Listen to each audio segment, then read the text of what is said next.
Hello, I'm Dori Nando. You can catch up with all the fun on the Cosmopolitan Mix and on all our shows via podcast. Just go to My Joy Online podcast and search for your favorite show and relive those moments all over again. Only on Joy 99.7 FM, radio for discerning listeners. Super Hits Radio, Joy 99.7. My name is Benjamin Akakpo. Thank you for your company. Now, armed robbers on Saturday evening attacked a number of passengers traveling on the Tamale-Bolga Highway near Wali Wali in the northeast region. The attack was said to have occurred at about 4 p.m. between Wali Wali and Wulugu, where 3 masked men reportedly emerged from the bushes and seized 2 vehicles carrying the passengers from Wali Wali, Bolga and Tamale. A number of the passengers were robbed of their belongings, including a young man who said the robbers took 4,000 Ghana cedis from him. There is more in this report. This is the stretch of the Tamale-Bolga Highway near Wali Wali where the robbery incident was said to have occurred. The stretch was gridlocked yesterday after 3 armed marksmen held scores of travelers hostage in a daylight robbery operation that reportedly lasted close to 30 minutes. The gunmen were said to have targeted a vehicle from Bolga to Wali Wali, but decided to rob other passengers who had run into the operations. One of the victims, a businessman who was on his way to Wali Wali to purchase building materials, had to return empty-handed as his money was taken from him. His name is Philed Azoba Atanga, and he narrated what he saw and experienced. We were coming from Bolga to Wali Wali, a sprinter like this. So when we got to between just by the curve, after the first barrier, the police barrier, then the robbers guys came out from the bush there. So when they came, they gave a warning shot, and our car, there was a motorbike rider with someone at the back with the motor, so the 2 people. They just applied the brakes immediately because they crossed them first. So they couldn't move. They applied the brakes and even fell. Okay. So they just rushed to them, and we were also the next people they targeted. So we also stopped. So we raised our arms and we dropped down actually. So they let us lie on the floor, the operators hall. Personally, I'm a businessman. Yeah. So I was going to buy my building materials, go back and so as I was moving, I can't exactly give the amount, but I saw it was more than 4,000 plus. Fine. So they took all the money. The robbers also took many personal valuables, including mobile phones from the travelers, leaving them stranded on the busy highway. They took money from everything. They took everything. They took my everything. They took all my food, my tools, all I got.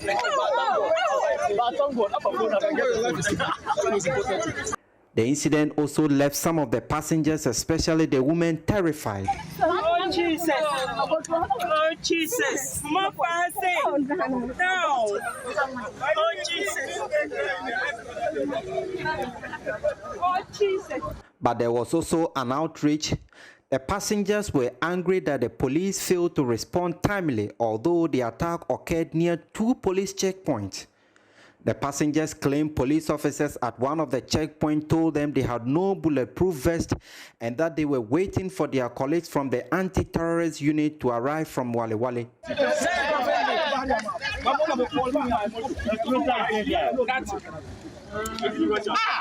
no. It's not fair. It's been more than 15 minutes. More than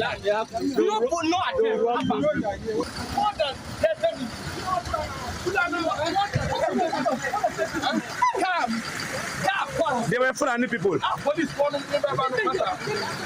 However, the police have denied this claim. And today, the regional commandant led a team of top officers and a score of operational men to raid communities along the highway in response to the attack. Acting Regional Police Public Relations Officer Robert Anibik gave details of the operation in an interview with JoyNews on the highway. And today, the Regional Commander, GCOP, Mr. Ali Moses, together with the operational team and the Wali Wali District Commander, including myself, we went on a manhunt for these armed robbers. We searched all settlements That's before they may be hiding. You can see us in our, the way how that we are. It is the operation that we went and we became that in this manner. So we went, we said we had some people, those, the Fulani settlement, we searched, but we didn't find anything incriminating them. So we are going back to re-strategize, amount of strategies so that we can be able to arrest the armed robbers that are operating on this road. Robbery attacks are common in the Wale Wale enclave, where unfortunately the police there are heavily challenged, lacking both logistics and personnel. The situation is compounded by bad rules and meddling by traditional authorities in robbery cases. Ilyasu Tanko reporting. Let's now go to our correspondent in the Northeast region, Ilyasu Tanko, who joins us via the phone lines. Now, Ilyasu, tell us a bit about the spate of robbery which has culminated in this incident. What is the situation currently? Well, according to the police, the situation keeps deteriorating every day. They have been reporting other parts of the Northeast region, but especially in the West Mamprasi municipality, where reports of robbery attacks in several parts of the municipality continue to emerge.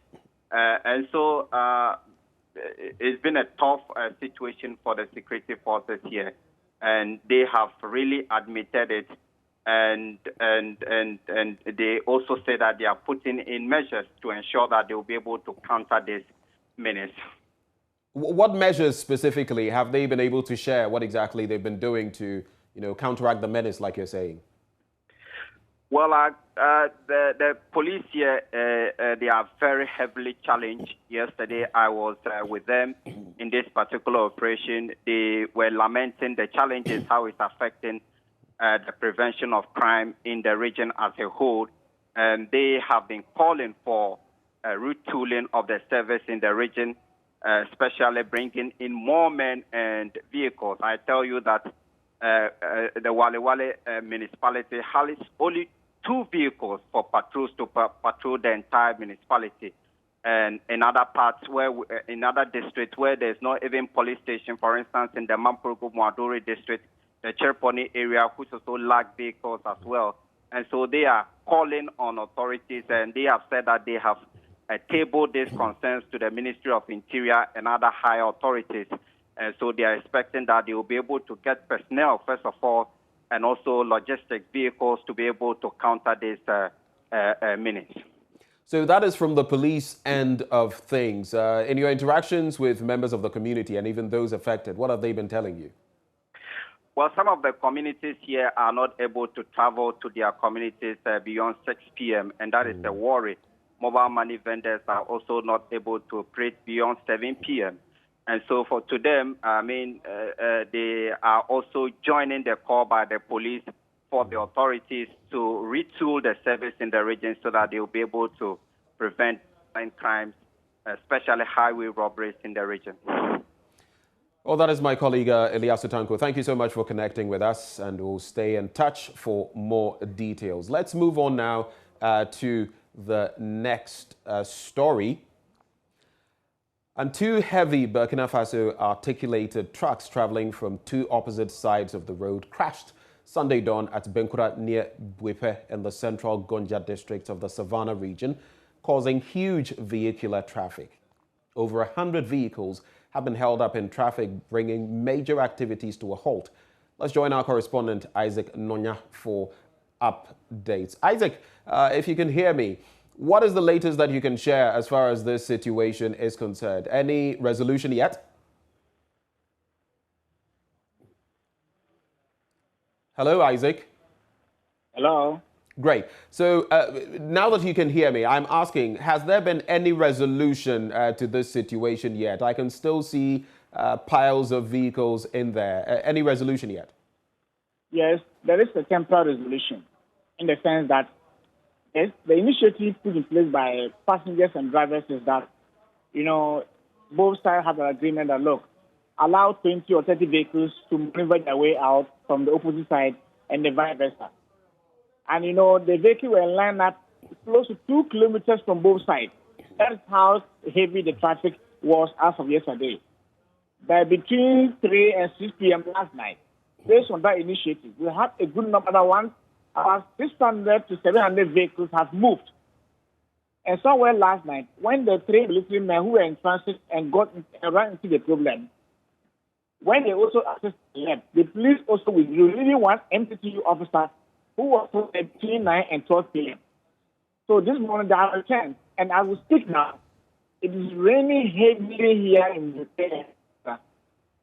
That is sheltering into the vehicles, waiting for the rain to subside and for them to come back. Isaac, we're losing you briefly. If you could just go over the last point you were trying to make. We lost that because of poor connectivity. So if you could just go over the last point.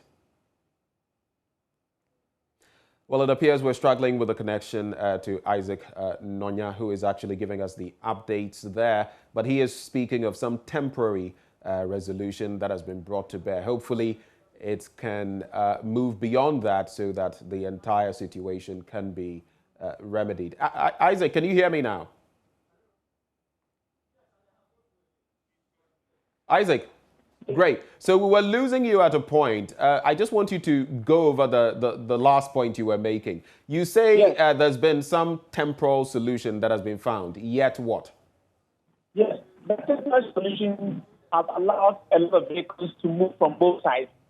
Because the condition is that the military who were there, they were in transit, and when they got there, the next police officers, the initiative came from both drivers and passengers. Look, we said the vehicle can throw out the road for us. So let's allow 20 or 30 vehicles from this side to move to meander the way out and the vice versa. So that happened, and us between 3 p.m. and 6 p.m. last night, close to 400 vehicles have moved from both sides.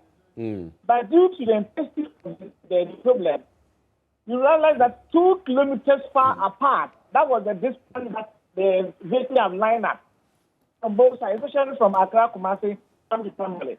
The queue is very long, going to Babato, and Babato and Benkura is about 15 to 20 kilometers. That's the distance. So I will speak now. The military men have left. The people that one person, MTTU, he was still asking the drivers and passengers to continue moving. But at the moment, it's really heavy here. And all of them have stuck in the vehicles, waiting for the rain to subside and for them to come back and continue this slow personal exercise to allow the vehicles to move. Well, we'll stay with you for updates. Thank you for bringing us the latest scoop on that. Isaac Nonya, my colleague in the Savannah region. On to our next story. And 4 years ago, one of Ghana's worst school disasters struck in the central region when a falling classroom actually caved in on 6 kindergarten children, killing them instantly and injuring many others. Children in the Roman Catholic school just meters away say they have been living in fear as they say their own classrooms are in a worse condition than the one that killed the 6. This week, JoyNews is launching the Classroom Project to highlight the need for self-help in addressing school infrastructure challenges across the country. My colleague Justice Beidou, who reported on the accident when it occurred in 2017, has been back in that community to see what exactly has changed. Here he is with this report. This is Breman Jamre's Ground Zero. It was here 4 years ago that 6 children crashed to their death in a building collapse that shook the nation. Today, some of the children who survived that accident play in the leftover rubble.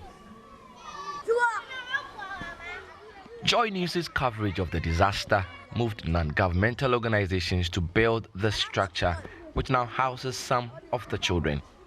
That aside, not much has changed. This is the Jamra Roman Catholic School. It's only a few meters away from the Methodist school that collapsed. The scenes here are way too familiar. The building, sometimes when someone just hits his hands on the wall, you see that the wall is shaking. And someone will say, hey, it's going to collapse, so it's going to... Then you try to get out of the class. Someone will come and tell you that I dreamt that the school has collapsed. So when you are sitting there, you say, hey, I don't want to sit near the corner. I don't, this one dreamt this. So there are cracks on the wall. That's made us think that our building is a death trap. And when the wind flows, the building shakes. And we thought it is going to break. And there's darkness in the room. When it is 10 o'clock going, the dark comes to our class because there was no windows in the class and the heat. When the teacher is teaching, we have to use book to fan ourselves. Due to that, we cannot be concentrated. She leaned out of the window. The school was put up largely by community members of Jamra. It is now run by the government and yet has seen very little infrastructure development. Much of the walls have open cracks and fallen roofs. Last year, villagers here worried it may come crashing down, pull down 2 classrooms, moving students to already congested spaces. This is the 4th public school in this community. This one here alone has close to 600 students. While so much has been done in the other schools to bring up infrastructure to match up the numbers, so much more remains undone in many of the other schools. This leaves many children like the vulnerable ones in here today studying at the peril of their lives. In the heart of the town, I have come to meet Nana Kwesi Enin III. He is the Krontihini of this small town. Years ago, everybody expected the government to do everything. Now, the demand on the government has increased. The years ago expectation cannot work now. The community is willing and ready to, as it were, provide communal labor to support any NGO, any philanthropist, any institution that will want to come and rebuild the school building for us. The warning bells from February 17, 2017, when that school accident happened here, rings loud in the minds of these children. It looks like it's only a matter of when, and not if, that they too would see their own classroom block come tumbling down. Justice Bedu, JoyNews, Breman, Jamra, in the Central Region. My colleague Justice Bedu there. Now joining us live for further conversation on this project is the Programs Manager at Star Ghana Foundation, Eunice Agbenyedzi, who are our partners on this project. Eunice, good morning. Now the classroom project is under the Giving for Change project. Can you tell us about Giving for Change and how the classroom project fits into it? Hello, Eunice.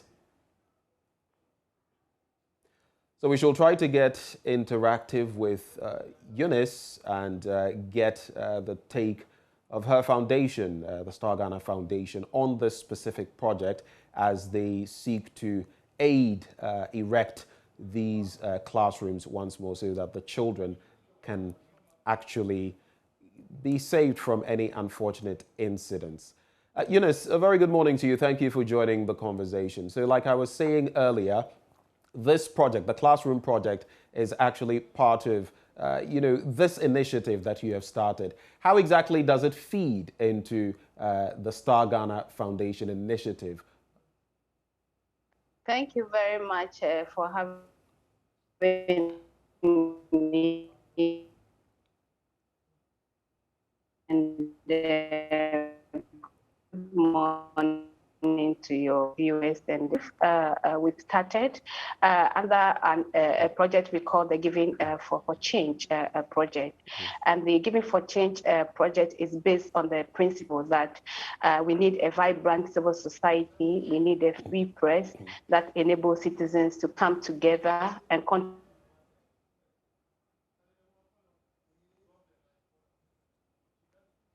Well, it appears we're struggling with a connection with Eunice. We shall see whether we can get her on phone for later. But still on schools, Inadequate furniture and dilapidated school buildings are what greets you when you enter most schools in the Wa East district of the Upper West region.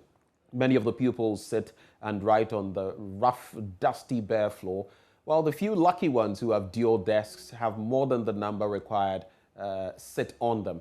JoyNews Upper West regional correspondent Rafiq Salam, who visited the Qatar and Bayire primary schools, reports that the situation in the schools paints a mental picture of how widespread the issue of inadequate furniture is affecting teaching and learning in the Wa East district. All basic schools in the Wa East district of the Upper West region are challenged with the issue of inadequate furniture in their various schools. The pupils sit on the bare floor. The few lucky ones who have dual desks have more than the required number of pupils sitting on them. Some of them sit while using their hands to support the furniture. Teaching at Qatar and Bayre primary schools in the districts are frightening and terrible as pupils sit on the bare floor and others lie in prostrate to write and learn. This is Qatar DA primary school with a total population pegged around 222. The school building is in deplorable state as it has never seen any form of renovation since its establishment. Inside this building, the floor cement is worn out and the pupils sit on the rough, dirty concrete floor to learn. Due to the deplorable nature of the school, the staff common room is now a death trap. As a result, the staff have no option than to sit under trees. All pupils we interacted with have one statement, which is unison. My name is Rebecca. I am class 3. We don't have furniture to sit. My name is Elizabeth. I am class 3. We don't have furniture to sit. The PTA chairman of Qatar Primary School, Adam Jatekeleu, lamented how bad they feel when they come to see their children sitting on the bare floor to learn. You can see how the place is. And this is how the children manage to learn. We all know about, as you say, social distancing. You can see that if one child have COVID here, it will spread to all the children. The situation is no different at Bayre Primary School, as we met the teachers sitting under trees and the pupils squatted, bent on their books to write using the bare floor as their table. Some parts of the school building have gaping holes, and as a result of that, some of the doors are detached from the walls. Simply put, it is more of a death trap than a structure for learning. The only thing these pupils could utter and ask for is give us furniture to learn.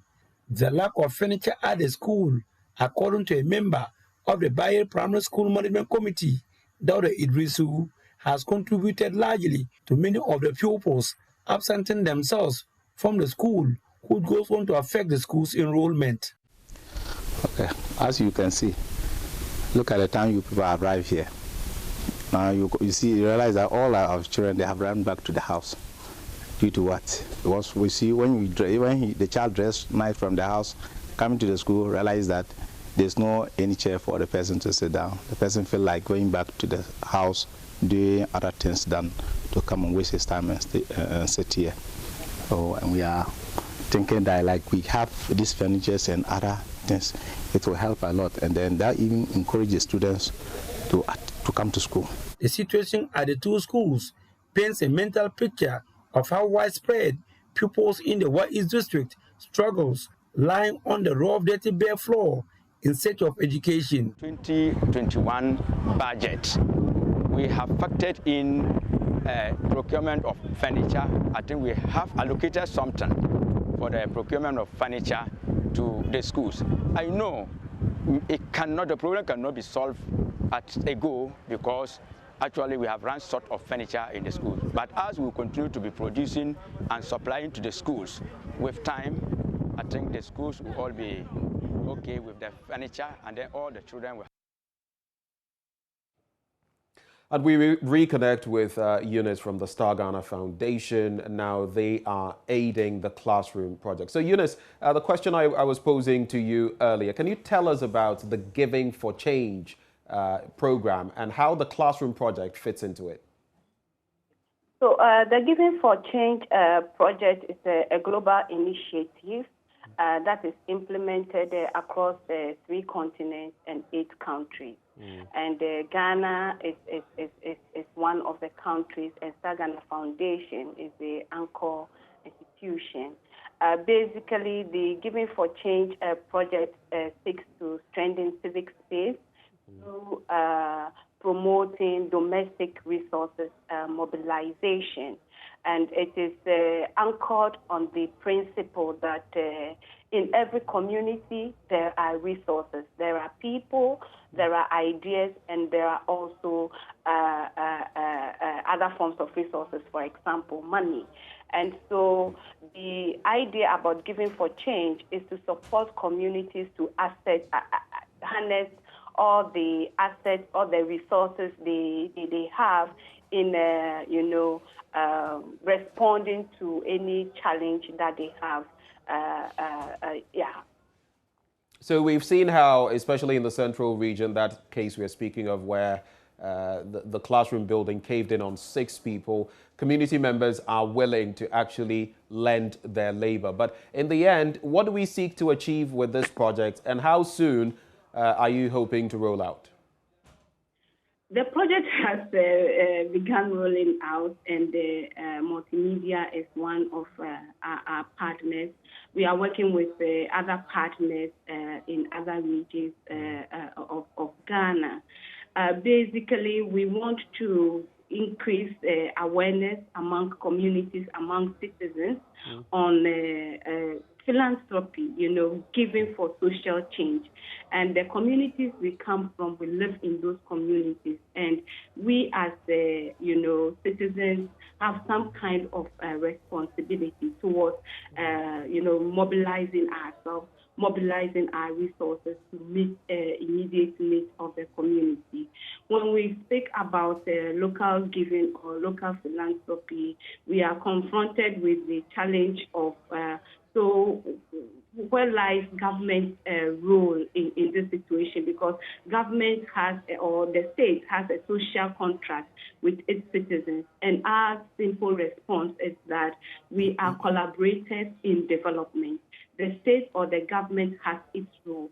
Citizens also have their roles to play. And so giving to support community needs or support the needs of groups does not take away the responsibility of government towards its citizens. So that's basically the idea. We want to be able, through the initiative, raise resources from philanthropists, and philanthropists can be outside of the communities, people who are interested, who are committed to see social justice, but also community members, the people who dwell in the communities, coming together, either offering their labor. For example, in the classroom project, there's an idea of creating space for communities to offer their labor, to offer their skills, while others also come in with their funds to meet the needs of young learners or students through the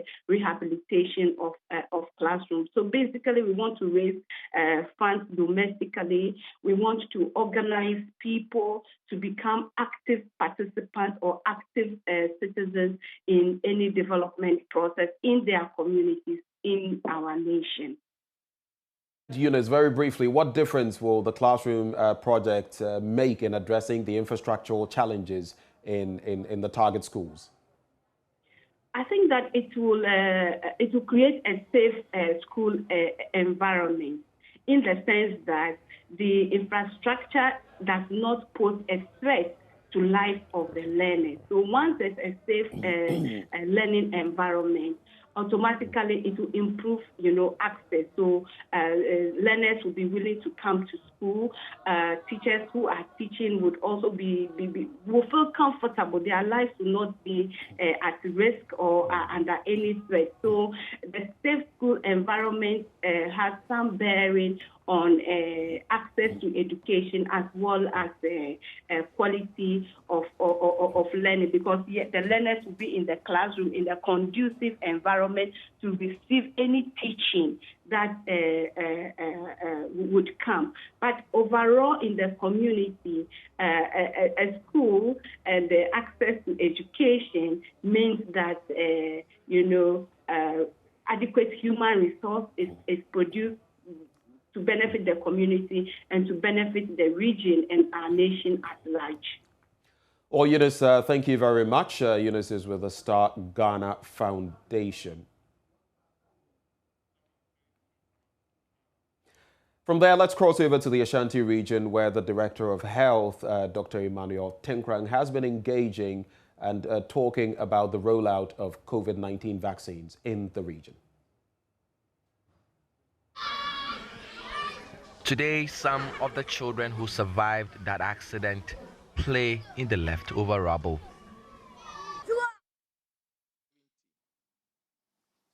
The recovery is 19,468.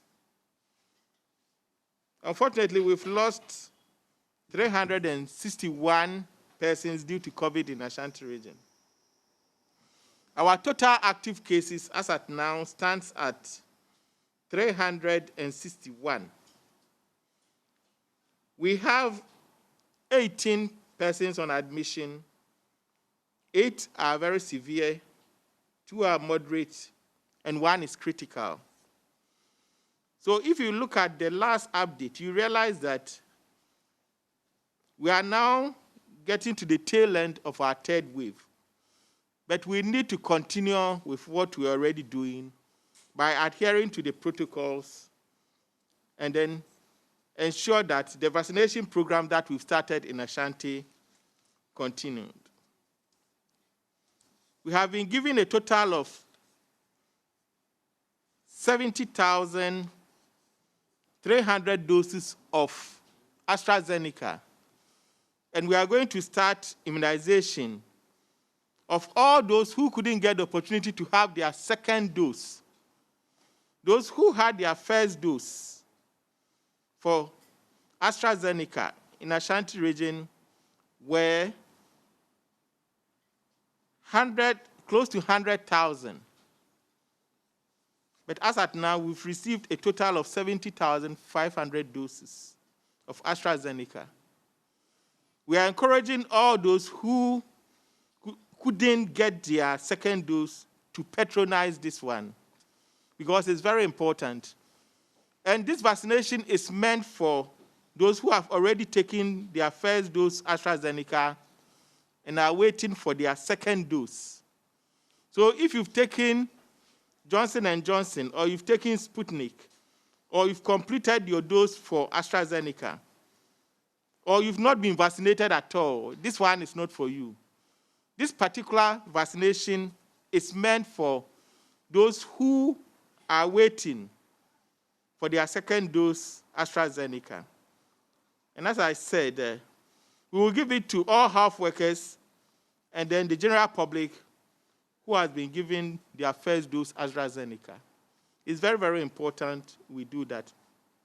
The program is starting on the 1st of September, and we will take 5 days to finish.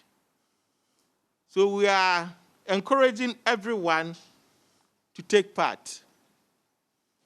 If you've taken your first dose, it's very, very important you take your second dose and complete. A number of people have been complaining that their second dose have delayed. And this is the time. The government has done so well to get us this vaccine. So let us take advantage and ensure that we are fully vaccinated for AstraZeneca. So when you get your second dose, that means that you've completed the dose for AstraZeneca. And as I said, we have a backlog, close to 100,000 people to be vaccinated. But we have limited quantity of vaccines, that's 70,000. The 30,000 will come later. But we are encouraging you to make sure that you patronize so as to complete all the 70,000 that we've been given in Ashanti region. So far, we've done very well to contain the third wave. We are almost getting to the tail end, and I believe that when we adhere to the protocols and then follow all the instructions that has been prescribed, and then take part in the vaccination, we are very certain that we will conquer COVID-19. On that note, we will do a short presentation for you to see how we are progressing in the region. So let me take the tree and then...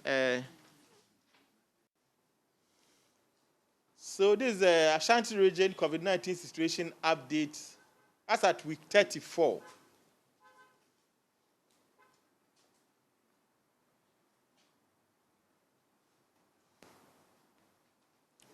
So this is the summary.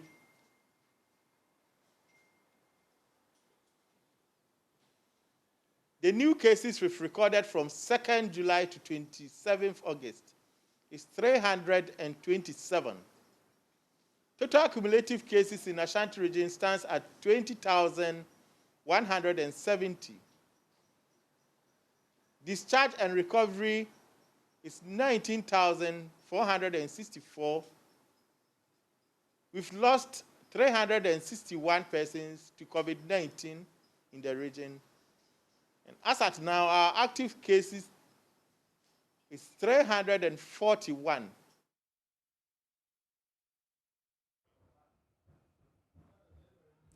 And that was Dr. Emmanuel Tenkrang, Director of Health for the Ghana Health Service in the Ashanti region, giving the outlook there. Now, government is in talks with some global pharmaceutical giants to produce COVID-19 vaccines locally. President Akufo-Addo a few months ago set up the National Vaccine Development Committee to formulate a concrete plan of action towards vaccine development and manufacturing in Ghana. The 10-year strategic plan, costing some $200 million, will witness a fully functional national vaccine center capable of researching, developing, and producing vaccines for the country and the West African sub-region. Already, negotiations with Johnson & Johnson are at an advanced stage, which will result in some of the local pharmaceutical companies starting production using the Johnson & Johnson method. Chairman of the government COVID-19 response team, Dr. Anefi Asamoah-Bah, disclosed this at a media engagement forum towards the establishment of the National Vaccine Institute. We are trying to resolve two problems. One, there are already known vaccines, like AstraZeneca, like Pfizer. They are already, the testing has been done, the research has been done, the vaccine is in use. And we want to be able to copy it in Ghana. In order to do that, you need government's intervention to facilitate discussion between the original owners so that the private sector can be allowed to copy. So that is one of the big areas that this institute is going to help. How do we copy vaccines that are already known? Then the second problem we're trying to address is more for the future. How do we develop the capacity to do our own research, discover our own vaccines for future diseases? So those are two different, and that is where the research institutions needs to be supported on a sustained basis for a number of years, so that next time, this time is COVID. 10 years' time is another. By that time, we have people who have been working on different vaccines so that one of them can be used. So I just wanted to clarify there are those two issues. The first is copying something that is already known, Pfizer vaccines or polio vaccines. All this we import. So it's like assembling a car. We're establishing an assembly plant here. We have strong pharmaceutical industries, but they produce medicines, not vaccines. Now, the chairman of the National Vaccine Development Committee, Professor Kwabena Frimpong-Boateng, says the private sector is leading the process. We are not saying that we need $200 million before we can do anything. This process is private sector led. And as Professor Mpofu mentioned, DEK, that is the consortium of these three companies, Dana Dams, NS Chemist, and Kina Pharma,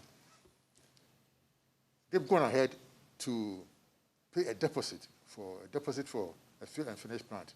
What it means is that if we are going to, we want to start the process by putting up one plant and do fill and finish so that we can produce a fill and finish basin in Ghana. That is very important. And so, but if you want to do that, you have to order the equipment. So if you place an order, it takes 14 months before it's delivered. And installation, and then you get your tech transfer, get the bulk supply of vaccine from somewhere, and you bottle it. And that will take about 2 years. But what is happening now is that our partners from Germany have helped us to locate a plant that was delivered to a company in Europe, but they did not use it, brand new. So we know where it is, and that is why the government has given a guarantee for an uptick, and that has encouraged the DK people to place an order for that plant. We hope that it will be here before the end of the year, installed. Then maybe by next year, we'll be able to do a fill and finish vaccine in Ghana. So the process, we said, is 2 years, but it can take less than that. So that's where we are now. I hope that answers your question. We now take a break for business. Do stay.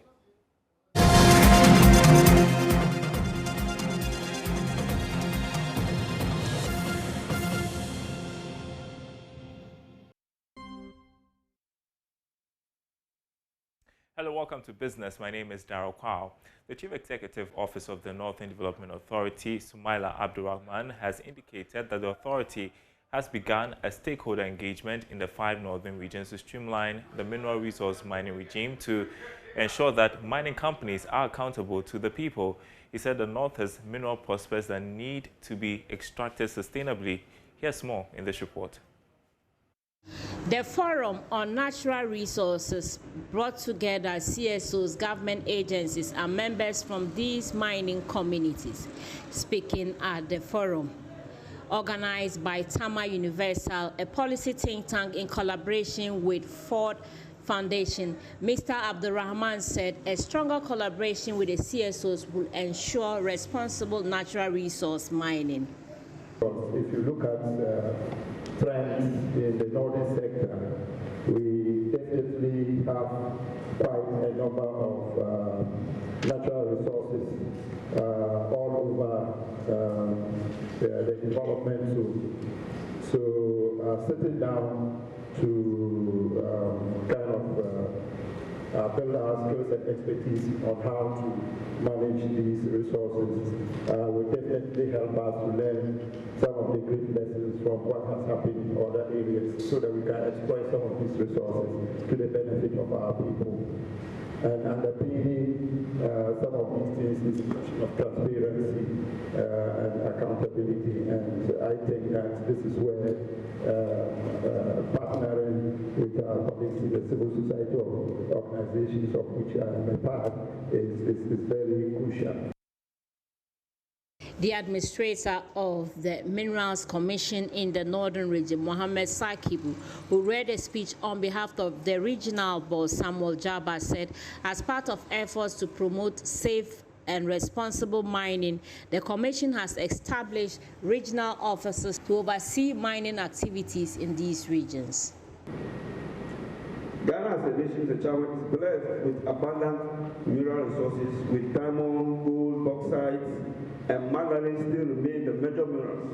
The country, however, has mass wealth of unexploited deposits of iron ore, copper, limestone, and granite. Over the years, the northern part of Ghana has increasingly become the potential hub for gold mining activities, both on small and large scales. It is against this backdrop that the Minerals Commission established outstations throughout the country to carry out its key functions. such as collect, collate, and analyze data for the operation of mining companies, for decision-making, and for dissemination. Now, President Akufo-Addo has assured Ghana's development partners that the country is on course to improve despite the COVID-19 pandemic. Although Ghana sustained growth through 2020, President Akufo-Addo acknowledged at a G20 Compact with Africa meeting in Germany that the national debt had risen to 77.1% of GDP.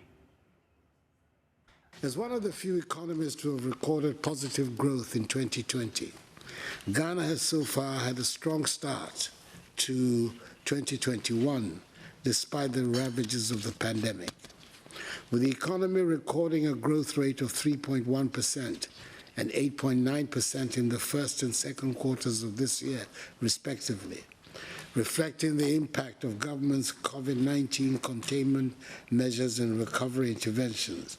We believe we are on course to return our nation onto the path of steady economic growth. Nevertheless, we're still confronted with numerous challenges in the areas of healthcare delivery, access to education, the provision of decent housing, developing our road and railway networks, and funding the 100 billion cedi Ghana Cares program aimed at revitalizing the Ghanaian economy. With public debt levels in Ghana currently at 77.1% of GDP, government has limited the scope for growth through debt-funded large public investment programs. The private sector will thus have to play a more pivotal role if we are to bounce back rapidly from the effects of COVID-19. Indeed, African leaders made this one of their resounding themes during the recent summit on financing African economies held in Paris in France in May.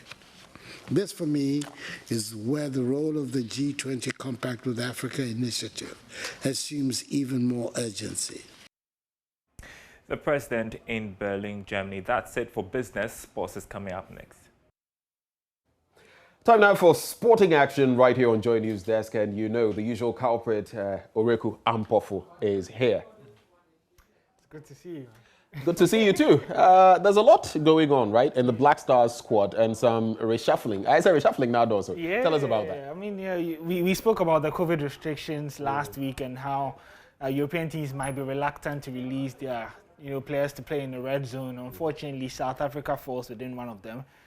So what we are suspecting Sika Okono would do is that he would play these players in the Ethiopian game. That's the first one that takes place on Friday at Cape Coast. Right. And then when we travel to South Africa, he would drop them and rely on other players. And so he's had to augment the squad. And we've seen 4 new additions that the GFA announced over the weekend. Okay. And they're not your usual high-profile players, but we do have a couple of new names in there. That's Bernard Kofitre and then Braden Menu.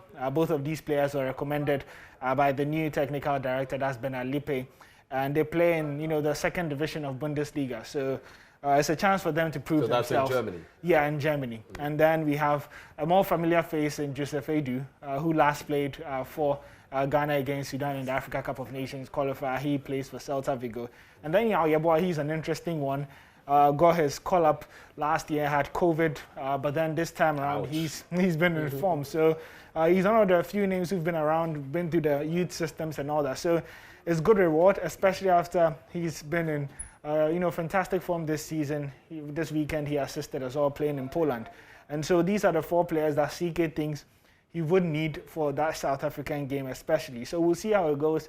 But the first match is against Ethiopia this Friday, and I'm sure during the week we'll be doing more analysis on that. Okay, so Ethiopia then to South Africa. Yeah, to South Africa 3 days. And these players from Germany, from Spain, and where else? And then Poland. And Poland. Yeah. Well, tell them to say hi to Lewandowski. That goes. Oreku Ampofo, thank you very much for connecting.